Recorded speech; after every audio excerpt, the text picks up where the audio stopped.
বিশ্ব কি এক মহাপ্রলয়ের মুখে? ইরান ও আমেরিকার মধ্যকার যুদ্ধ গড়িয়েছে তৃতীয় সপ্তাহে। কিন্তু এই সংঘাত কি কেবল দুই দেশের, নাকি এর আড়ালে লুকিয়ে আছে বিশ্ব অর্থনীতিকে পঙ্গু করে দেওয়ার এক ভয়ঙ্কর ব্লুপ্রিন্ট? সংকটের কেন্দ্রবিন্দু এখন হরমুজ প্রণালী, যে পথ দিয়ে বিশ্বের সিংহভাগ তেল সরবরাহ হয়।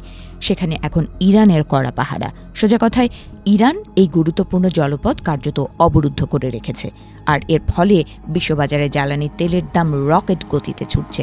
সাধারণ মানুষের পকেটে টান পড়তে আর কতক্ষণ? এই উত্তপ্ত পরিস্থিতিতে মার্কিন প্রেসিডেন্ট ডোনাল্ড ট্রাম্পের একটি ডাক বিশ্বজুড়ে আলোচনার ঝড় তুলেছে।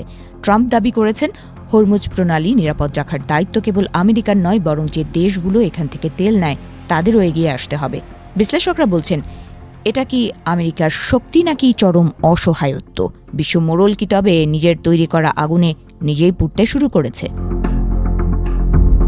জাপান ও দক্ষিণ কোরিয়ার মতো দেশগুলো এখন না ঘরকা না ঘাটকা। ট্রাম্পের এই লেনদেনের রাজনীতি তাদের কপালে চিন্তার ভাঁজ ফেলেছে। মিত্র দেশগুলোকে যুদ্ধের ময়দানে টেনে আনার এই কৌশল কি হিতে বিপরীত হবে?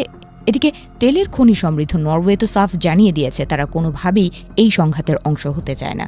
রাশিয়ার ভেলদাই ক্লাবের প্রোগ্রাম ডিরেক্টর টিমোফে বোরদাচেভ এক বিস্ফোরক নিবন্ধে দাবি করেছেন, আমেরিকা আসলে বিশ্বকে দেখাতে চাইছে তারা এখনও কেন্দ্রীয় শক্তি, কিন্তু পর্দার আড়ালে সত্যটা হলো আন্তর্জাতিক আইনের তোয়াক্কা না করে নেওয়া এই সিদ্ধান্তগুলো মার্কিন আধিপত্যের কফিনে শেষ পেরেক ঠুকে দিচ্ছে। ইউরোপের সাথে ওয়াশিংটনের দূরত্ব এখন যোজন যোজন।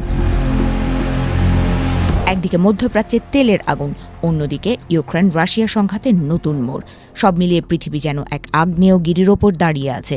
বৈশ্বিক মন্দার পদধ্বনি কি তবে খুব স্পষ্ট হয়ে উঠছে না? ভয়াল এই বাস্তবতায় দাঁড়িয়ে একটি প্রশ্নই বড় হয়ে উঠছে, প্রকৃত মিত্র বলে কি আদৌ কিছু আছে?